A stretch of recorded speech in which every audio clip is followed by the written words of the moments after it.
I'm not sure I can keep doing this, she whispered, her voice trembling in the dim airport restroom, staring into her exhausted reflection. A black single mother working grueling shifts as a cafe waitress, she bore the weight of overdue bills, a son's school fees, and the sting of judgmental glances from strangers who assumed she wasn't enough. Subtle slights, like a passerby's sneer when she fumbled her bag, cut deep, amplifying her isolation. Racing to catch a flight to see her dying mother, her heart heavy with guilt, she boarded a plane where a stranger's kindness sparked an unexpected lifeline. Would this encounter rewrite her story? To find out, subscribe to our channel for the latest updates and share where you're tuning in from. Will she rise above the unfairness, reclaim her dreams, and find strength? Stay with us to uncover her shocking journey. The fluorescent lights of LAX's restroom buzzed overhead, casting a harsh glow on the cracked tiles. She stood before the mirror, her reflection a portrait of exhaustion. Dark circles carved beneath her brown eyes, her shoulders slumped under the weight of a life that never let up. A black single mother, she was a waitress scraping by on double shifts, her hands still faintly scented with coffee grounds from the cafe.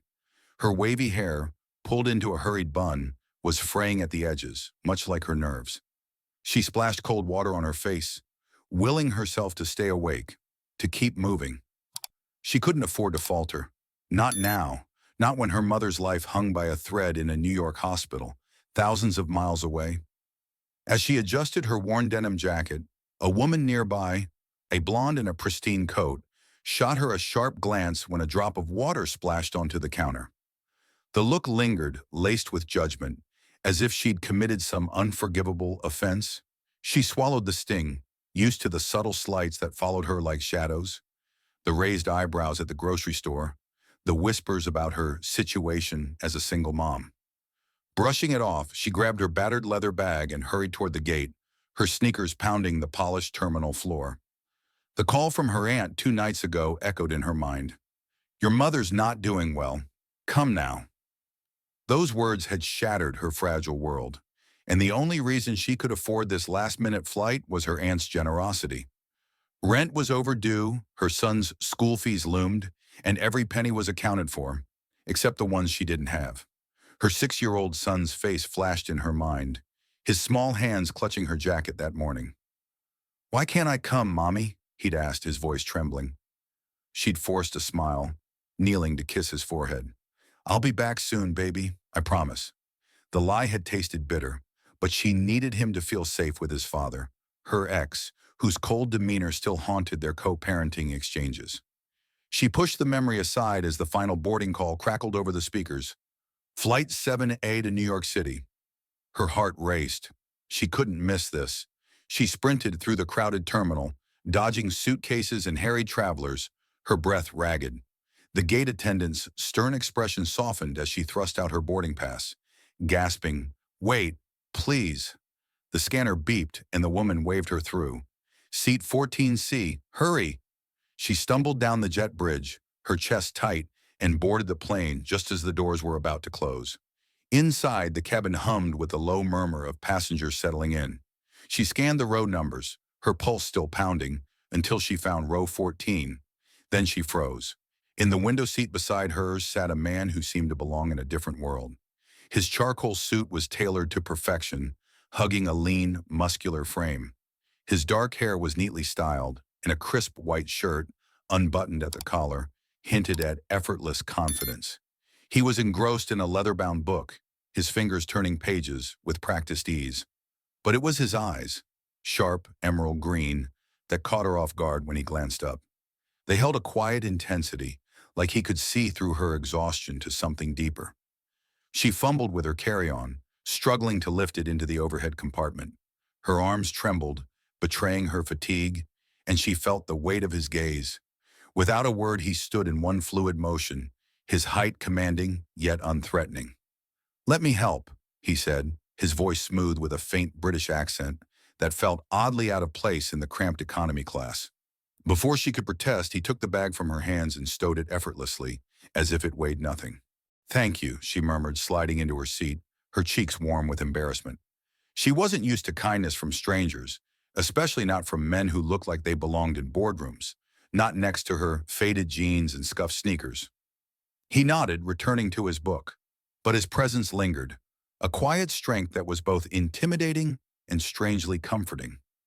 She tried to focus on the window, watching the tarmac blur as the plane taxied, but exhaustion pulled at her like gravity. Her eyelids grew heavy, and despite her efforts to stay awake, the drone of the engines lulled her. The last thing she remembered was the plane's ascent and the unexpected warmth of something solid beside her as her head tilted, surrendering to sleep. She didn't know how long she'd been out when she stirred, her mind foggy. Then horror hit her like a cold wave. She was leaning on the stranger's shoulder, her cheek pressed against the fine fabric of his suit. She shot upright, her face burning. "Oh my God!" she gasped, yanking away.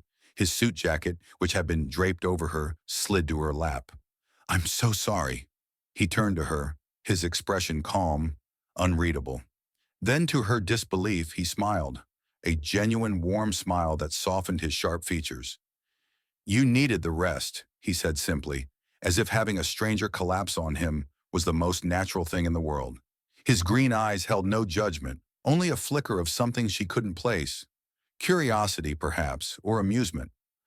"I didn't mean to," she started, her voice shaky, but he waved it off. "It's fine," he said, his accent giving the words an elegant ease.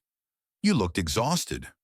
She clutched his jacket, her fingers gripping the expensive fabric as she tried to regain her composure. "I'm really sorry," she repeated, her voice barely above a whisper. "I didn't mean to invade your space." He studied her for a moment, his gaze steady but not unkind. "I already told you, it's fine," he said, then extended a hand.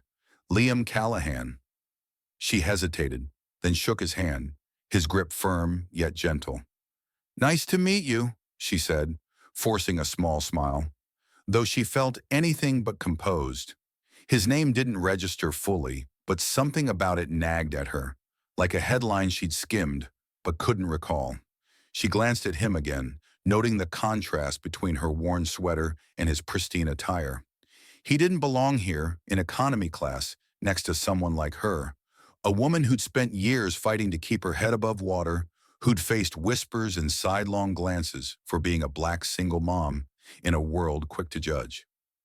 "So, heading to New York for business or pleasure?" he asked, leaning back slightly, his tone light but curious. She let out a humorless laugh. "Neither." Her voice was quieter than she intended, the weight of her mother's illness pressing down. She didn't elaborate, and he didn't push, which she appreciated. The plane hummed along, the cabin lights dimmed, and a fragile silence settled between them. Outside, the sky was a deep black, broken only by the occasional flicker of stars. The flight attendant passed by, offering drinks, and Liam ordered water for both of them without asking. She raised an eyebrow but accepted the bottle, murmuring a thank you. "Do you fly this route often?" she asked, trying to shift the focus from her own unraveling life. He chuckled, a low, warm sound. "More times than I care to admit. Work keeps me in the air more than on the ground." "What kind of work?" she pressed, curious despite herself. "Business consulting," he said smoothly, though the answer felt vague, like a door half closed. "Mainly international markets." She nodded, sensing he wasn't telling the full story. "That explains the suit," she teased lightly, hoping to ease her own nerves. He smirked, his eyes glinting. "And what about you? What brings you to New York?" She gripped her water bottle tighter, her voice softening. "Family emergency." The words hung heavy, and she didn't elaborate. He didn't ask for more, his silence a quiet respect she hadn't expected. As the plane began its descent, the captain's voice crackled over the intercom, announcing their arrival in New York. Her stomach twisted. She was almost there, closer to the hospital, to her mother, to whatever awaited. Liam glanced at her, his fingers tapping absently on his book. "Do you have a ride from the airport?" She blinked, caught off guard. No. I was just going to take a cab." He nodded, as if he'd expected that. "Let me give you my driver's number. He can take you wherever you need to go." She frowned, hesitating. "That's not necessary." "I know," he said, his gaze steady, "but I'd like to anyway."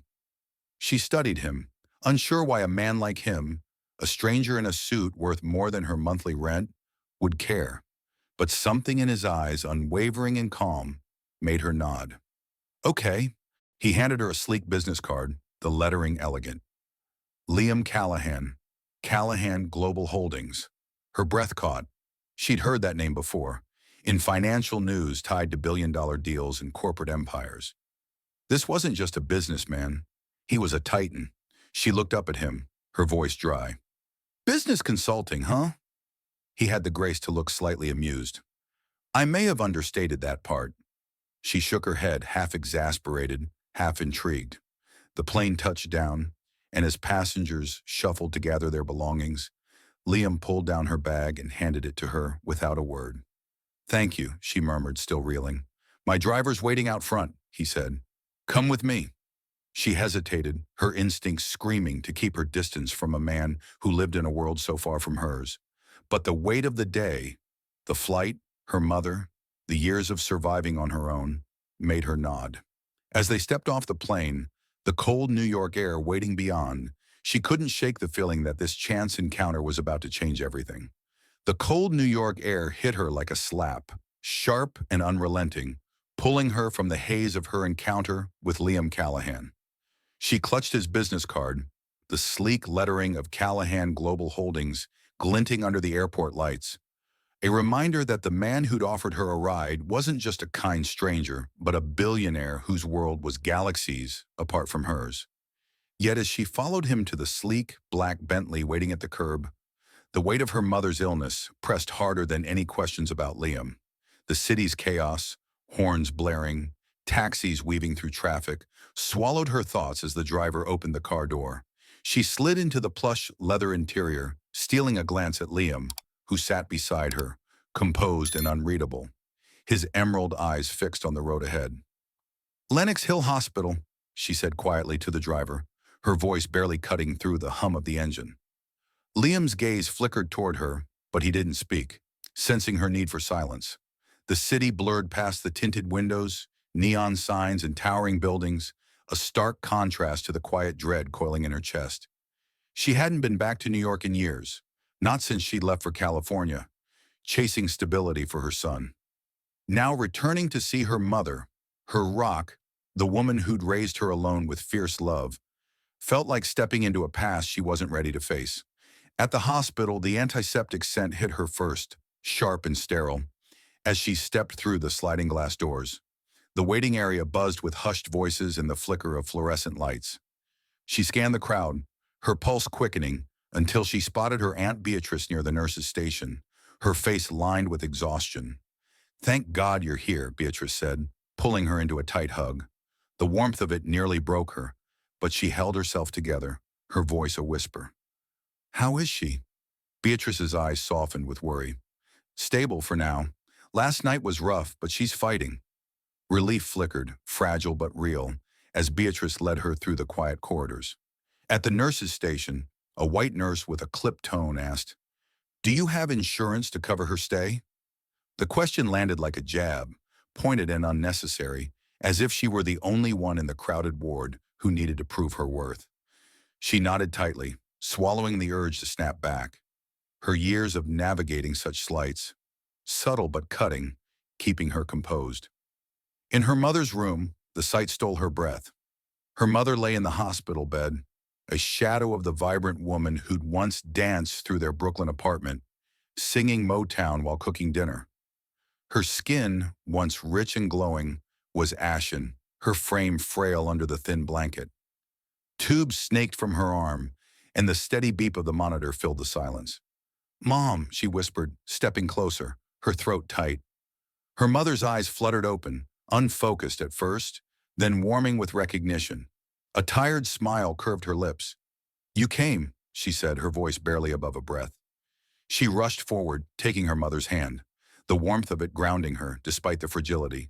Of course I did, she said, tears burning, but refusing to fall. I'm so sorry I didn't come sooner. Her mother squeezed her hand weakly, a silent reassurance, and for a moment they sat in the quiet, the weight of unspoken years between them.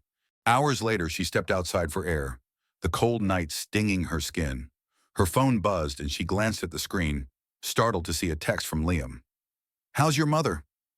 The message caught her off guard. He barely knew her, yet here he was, checking in.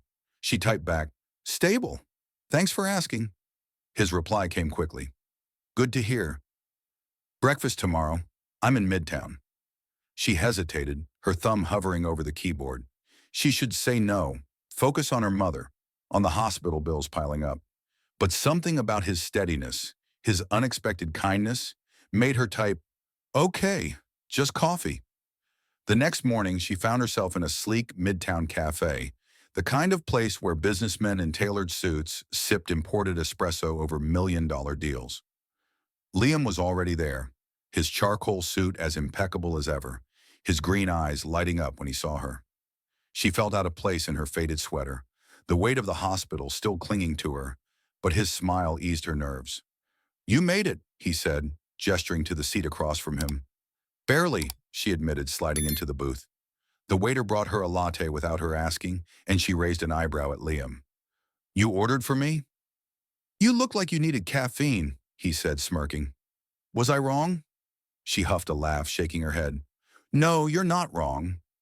The warmth of the cup in her hands was a small comfort, and as they sipped their drinks, the conversation flowed easier than she'd expected. She found herself opening up, the words spilling out despite her usual guard. "I used to want to be a journalist," she said, staring into her coffee. "Wrote for my college paper, dreamed of breaking big stories.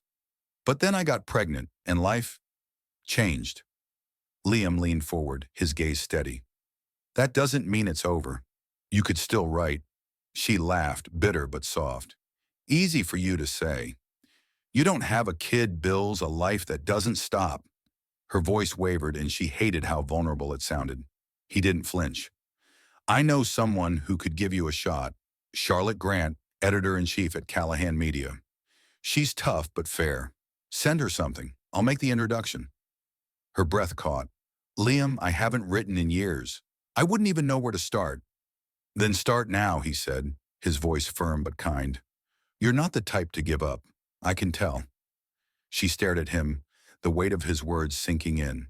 He barely knew her, yet he spoke with a certainty that made her want to believe him.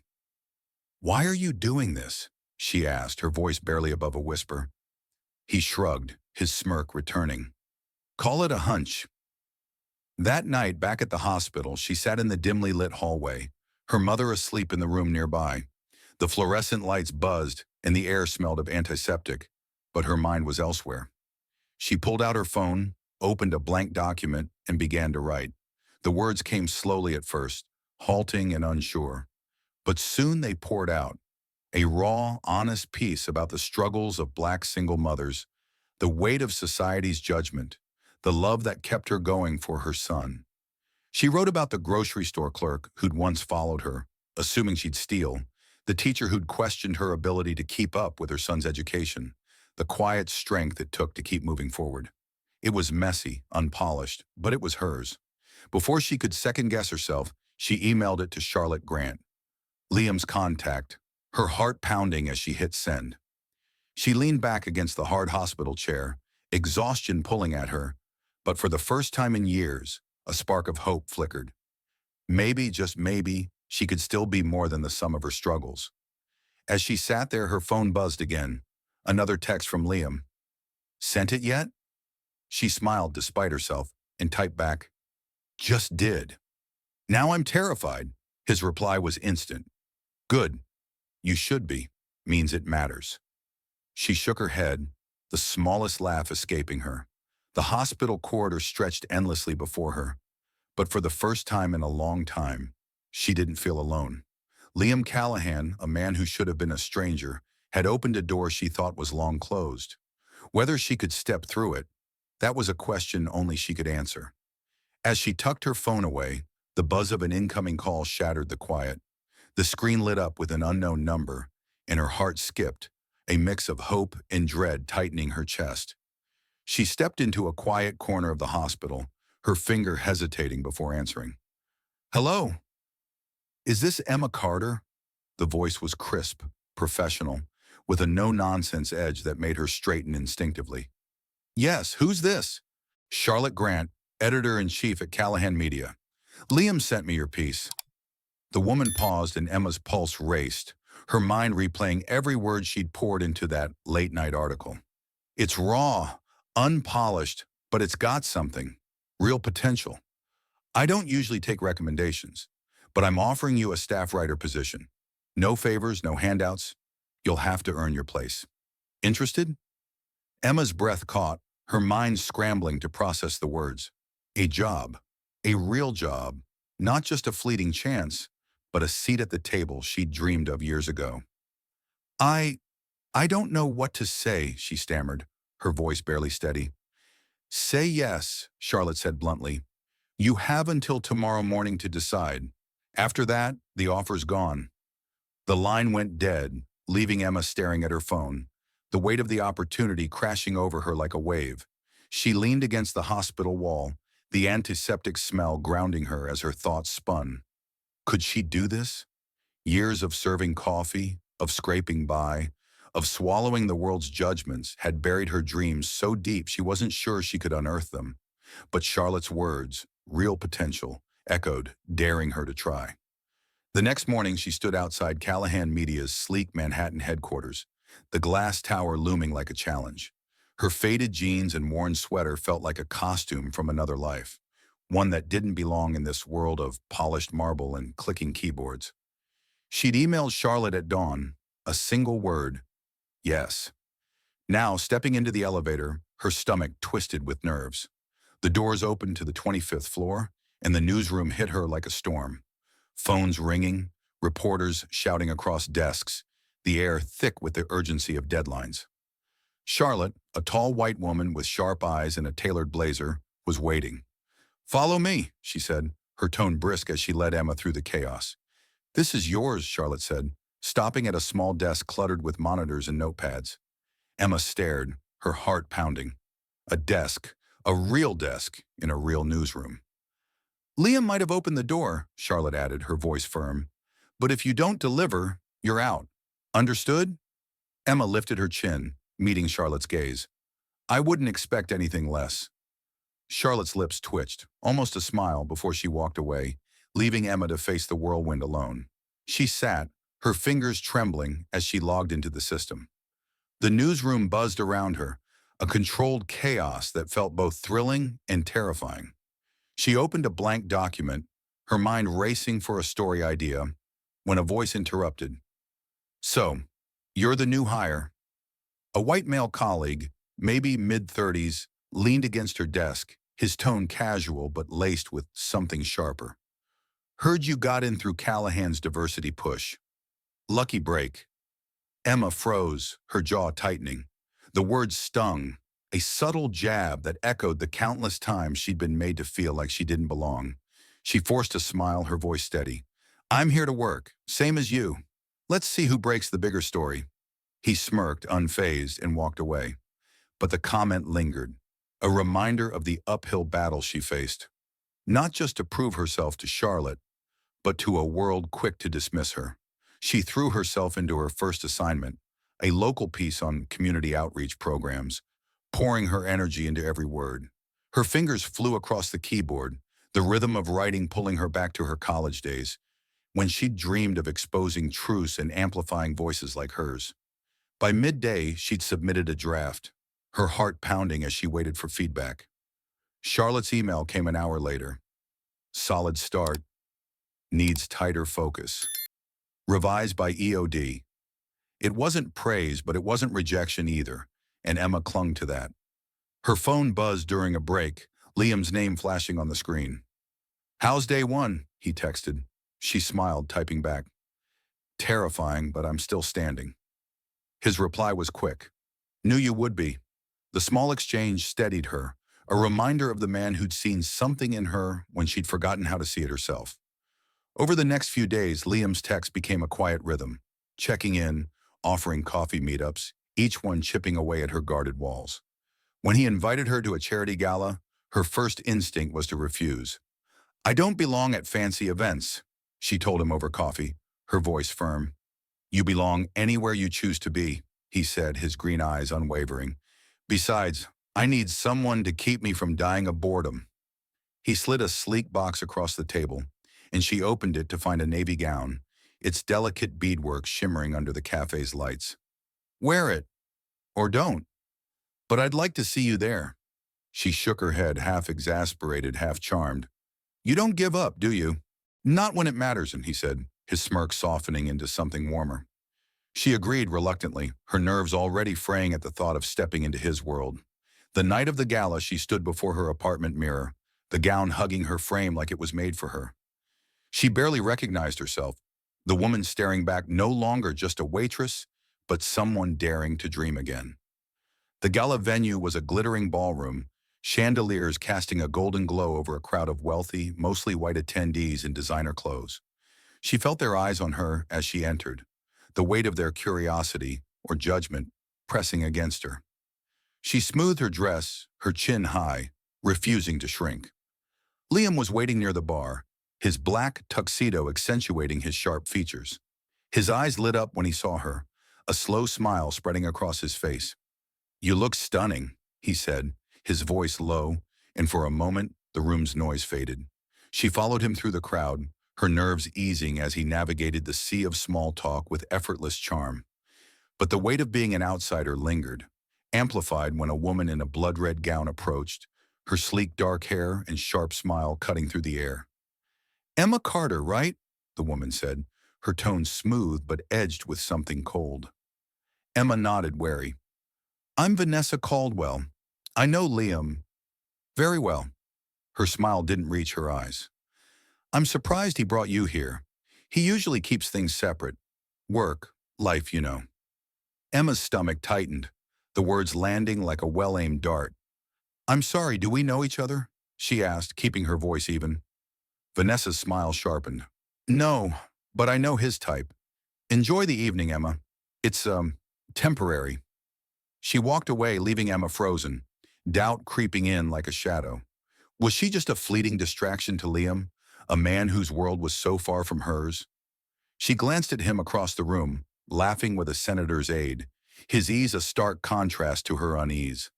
The gala's glamour felt suffocating now, Vanessa's words echoing. He usually keeps things separate. As the night wore on, Emma sipped her champagne, her mind racing. Liam rejoined her, sensing her shift in mood. Everything okay? He asked, his brow furrowing. She forced a smile, unwilling to let Vanessa's poison take root. Not yet. Just taking it all in, she said, her voice steady, but her heart unsteady. The ballroom glittered, but beneath the surface, questions swirled. Liam had given her a chance, a spark of hope, but Vanessa's words had planted a seed of doubt. As she stood beside him, the weight of her new job, her mother's illness, and the world she didn't belong in, pressed down. She'd fought too hard to let doubt win, but the question lingered. Could she trust Liam Callahan, or was she stepping into a game she couldn't play? The gala's glittering facade faded as she stepped into the cool night air, Vanessa's words still clawing at her mind. Liam's driver waited, the Bentley's engine purring softly, but the ride back to her apartment was silent, her thoughts a tangle of hope and suspicion. She glanced at Liam, his profile sharp against the city lights, and wondered if Vanessa was right, if she was just a fleeting distraction in his carefully curated world. The car pulled up to her building, and as she reached for the door, Liam's voice stopped her. You're quiet. What's wrong? She hesitated, her hand on the handle. Just tired, she lied, forcing a smile. But his green eyes held hers, searching, and she knew he wasn't convinced. She stepped out, the weight of the evening heavy on her shoulders, and as the car pulled away, she felt the distance between their worlds widen. The next morning, sunlight streamed through her apartment's small window, but it did little to lift the fog of unease. She stood in her cramped kitchen, coffee brewing, replaying Vanessa's words. He usually keeps things separate. Her phone buzzed and Liam's name flashed on the screen. Can we talk? Meet me at the cafe. She sighed, her resolve wavering. She should keep her distance, protect herself from whatever game he might be playing, but curiosity and something deeper pulled her toward him. She typed back, Fine. 1 hour. At the cafe, Liam was already there, his tailored jacket slung over the chair, his presence commanding even in the casual setting. He stood as she approached, his smile warm but cautious. "You didn't seem yourself last night," he said, sliding a latte toward her. "What happened?" She sat gripping the cup, her nerves taut. "I met Vanessa Caldwell," she said, her voice steady but sharp. "She had a lot to say about you, about how you keep things separate. Is that true, Liam? Am I just temporary?" His jaw tightened, a flicker of something, anger, maybe regret, crossing his face. He leaned forward, his voice low but firm. "Vanessa and I were engaged years ago. It wasn't love. It was a deal, pushed by our families for business. I ended it because I couldn't give her what she wanted, and she didn't take it well. But you," he paused, his eyes locking onto hers. "You're not her. You're not temporary. You're the first person who's made me want to stop keeping things separate." Her breath caught, his words slicing through her doubt like a blade. She wanted to believe him, but years of surviving on her own had taught her to guard her heart. "Why me, Liam?" she asked, her voice softer now, almost vulnerable. "I'm a single mom, a waitress barely getting by. I don't fit in your world." He leaned back, his expression softening. "Maybe I don't want you to fit into my world. Maybe I want you to change it." The sincerity in his voice disarmed her, and before she could respond, he reached across the table, his hand brushing hers. The touch was brief but electric, and when their eyes met, something shifted. She didn't pull away. The moment was broken by the buzz of her phone, the screen lighting up with a name that made her stomach drop. David, her ex-husband. She excused herself, stepping outside, her heart pounding as she answered. "David, what do you want?" His voice was cold, clipped. "We need to talk. About Oliver?" The words hit like a punch, and her grip tightened on the phone. "What about him?" she demanded, her voice rising. "I'm filing for custody," he said flatly. "You're not stable, Emma. A new job, moving across the country, living in that neighborhood. It's not good for him." Her blood ran cold, the accusation laced with a familiar sting. That neighborhood wasn't just their low-income apartment complex. It was the majority black community David had always sneered at, as if it were beneath him. "You can't do this," she said, her voice trembling with fury. "Oliver's my son." "We'll see what the court says," he replied, and the line went dead. She stood frozen on the sidewalk, the city's noise fading to a dull roar. David's threat wasn't just about custody. It was about tearing apart the life she'd fought to build for her son. She thought of Oliver's small hand in hers, his trust in her unwavering, and her resolve hardened. She wouldn't let David win. Back inside, Liam's brow furrowed as she returned, her face pale. "What's wrong?" he asked, his voice low with concern. She shook her head, not ready to share the weight of David's call.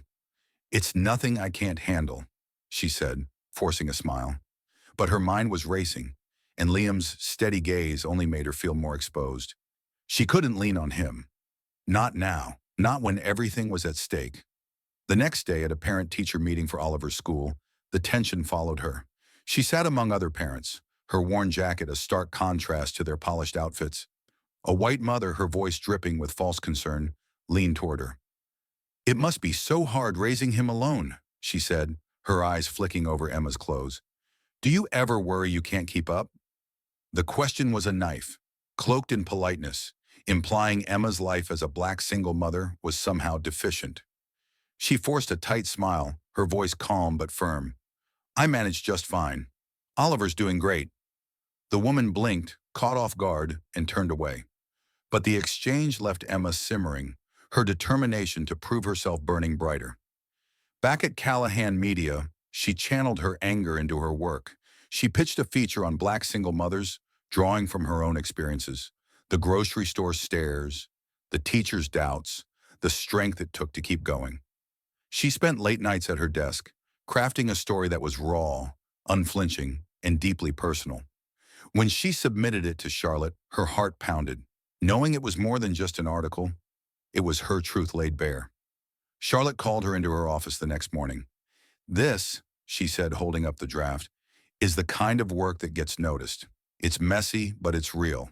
Clean it up, and we're running it as a lead feature. Emma's chest tightened with a mix of pride and disbelief. She'd done it, carved out a place in a world that had tried to shut her out.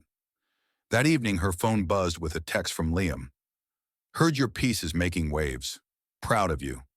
She smiled, but before she could reply, another message came through. "Dinner tomorrow? My treat."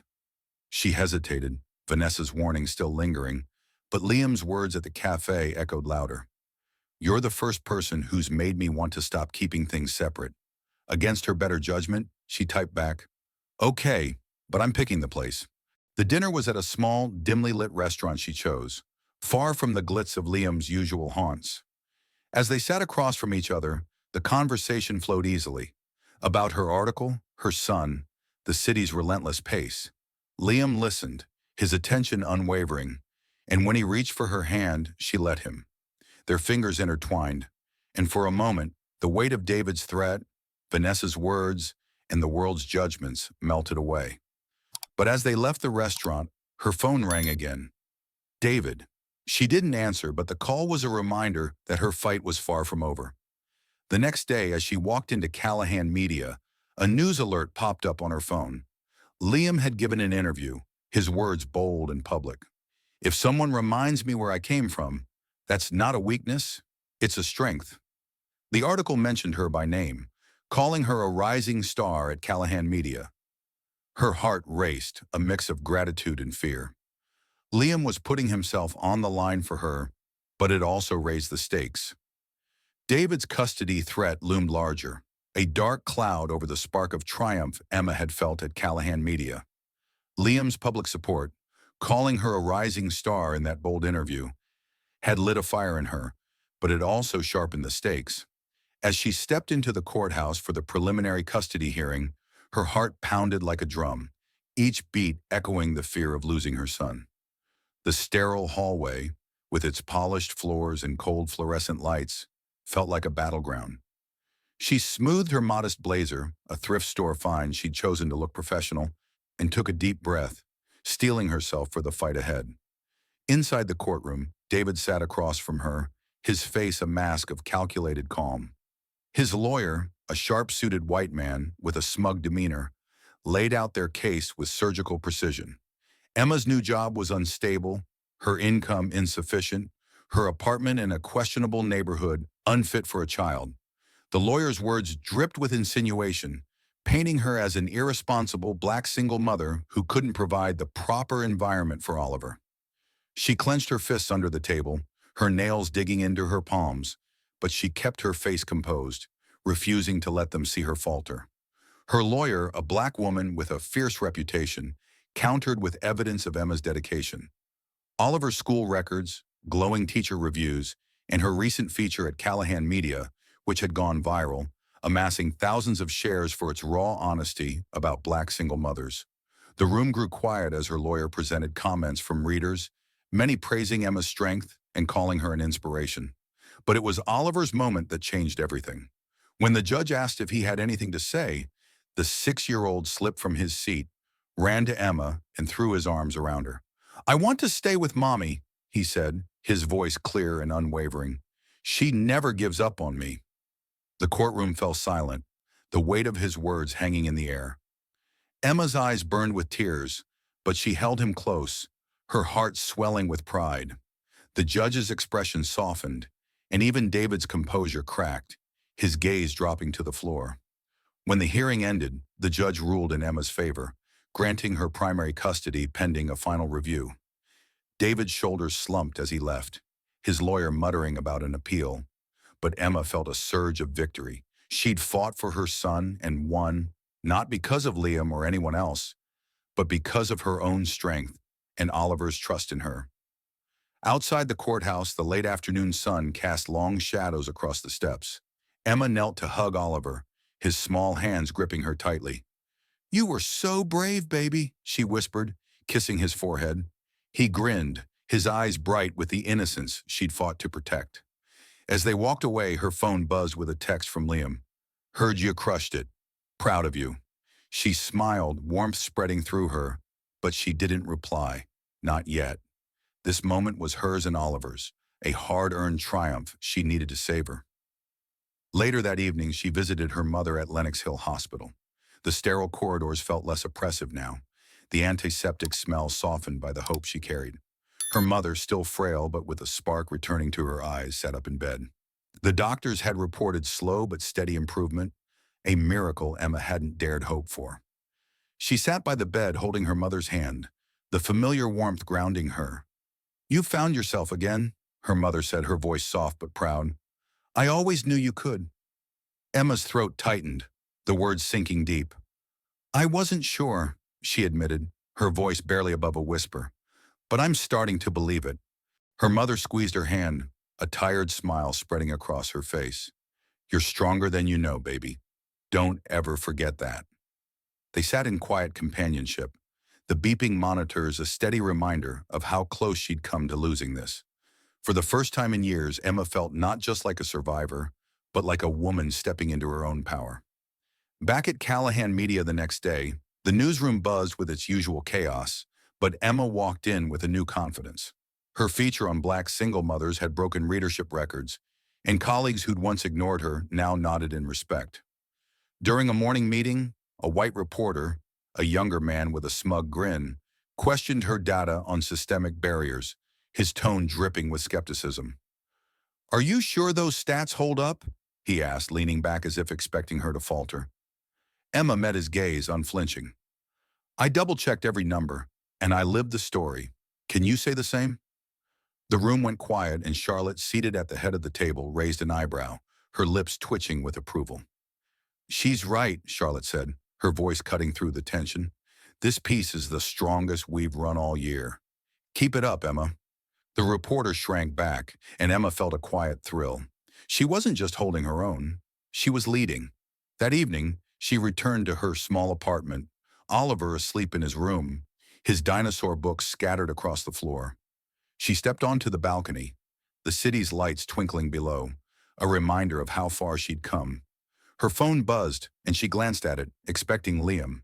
Instead, it was a news alert. Her article had been picked up by national outlets, with commentators praising her voice as vital and unapologetic. She exhaled, a smile breaking through. She'd done this, not Liam, not Charlotte, but her, a Black single mother who'd refused to be silenced. As she leaned against the railing, a familiar voice broke the quiet. "Not bad for a waitress," Liam said, stepping onto the balcony. She turned, startled, her heart skipping at the sight of him. His suit was gone, replaced by a simple jacket and jeans, but his green eyes still held that unshakable confidence. "Didn't mean to sneak up," he said, his smirk softening. "Just wanted to check in." She crossed her arms, a playful edge to her voice. "You've got a habit of showing up unannounced, Callahan." "Only when it's worth it," he replied, stepping closer. The air between them crackled, charged with everything unspoken since their last dinner. "I heard about the hearing. You didn't need me to fight that battle." "I didn't," she said, her chin lifting, "but it felt good knowing you were in my corner." He nodded, his gaze steady. "Always will be." He paused, then held out his hand, his voice low but certain. "Ready to keep going?" She studied him, the man who'd seen her when she had felt invisible, who'd pushed her to dream again without asking her to change. Her life was still messy. Hospital bills, a demanding job, the lingering threat of David's appeal. But for the first time, she wasn't afraid. She'd faced the world's judgments, fought for her son, and carved out a place for herself. Liam wasn't offering to save her. He was offering to walk beside her. And that, she realized, was enough. She took his hand, her fingers lacing through his, the warmth of his grip anchoring her. "Yeah," she said, a smile breaking through. "I'm ready." The city stretched out below, a canvas of light and shadow, and as they stood together, Emma felt a shift. She wasn't the desperate single mother who'd boarded that plane weeks ago, nor the woman who doubted her place in Liam's world. She was Emma Carter, journalist, mother, survivor, and she was just getting started. The future was uncertain, but with Oliver safe, her mother healing, and her voice resonating across the country, she knew one thing for sure. She'd write her own story, one word at a time. What an incredible journey Emma Carter has taken, from a struggling single mom to a powerful voice in journalism, proving her strength against all odds. We hope her story of resilience, love, and triumph inspired you as much as it did us. What did you think of Emma's fight to reclaim her dreams? How did Liam's support or David's challenge resonate with you? Drop your thoughts in the comments below and let us know where you're tuning in from. We'd love to hear your perspective. Your support means the world, so please like, share, and subscribe to catch more stories that move and uplift. Thank you for joining us on this emotional ride, and we can't wait to bring you another unforgettable tale soon. Until next time, keep believing in your own strength and story.